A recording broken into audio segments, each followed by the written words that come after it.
Municipal à présent, avec un gros plan ce soir sur vous, sur nous, bref, sur les électeurs. Ça fait plusieurs semaines déjà qu'on consacre des reportages à ce renouvellement de nos conseils municipaux.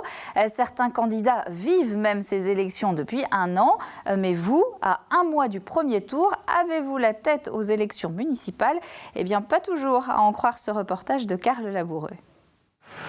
La Guyonnière, commune nord-vendéenne de 2700 habitants, où une seule liste s'est pour le moment déclarée.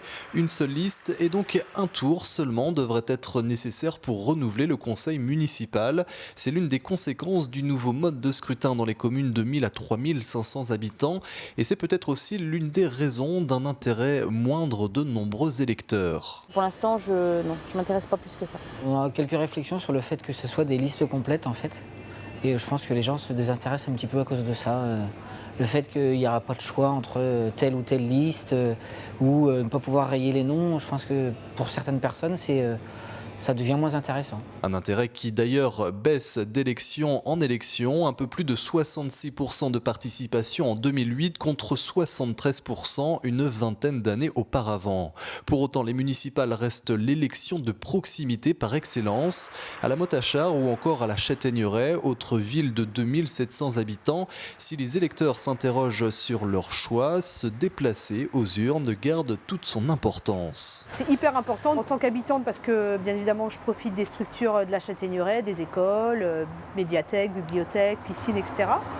Et en tant que commerçante parce que je suis pleinement concernée par le devenir de la ville. C'est important pour avoir une bonne mairie, pour avoir une bonne situation pour la ville, pour les communes.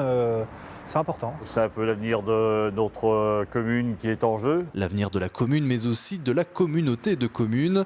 Outre pour les conseillers municipaux, les électeurs voteront également cette année pour la première fois pour des conseillers communautaires. Ça m'a complètement échappé. Non, moi j'étais vraiment sur la tête de liste avec ses conseillers, les adjoints. Non, je ne sais pas non plus.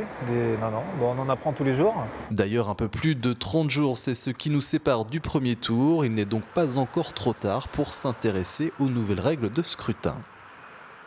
Et ces nouvelles règles, eh bien TV Vendée vous les expliquera dans le détail le 6 mars prochain. J'aurai le plaisir de vous retrouver avec Carl Laboureux et Stéphane Courgeot pour une émission très pédagogique sur ces élections. À quoi sert un maire, comment l'élit-on ou encore les compétences de l'intercommunalité. Vous deviendrez incollable sur les municipales.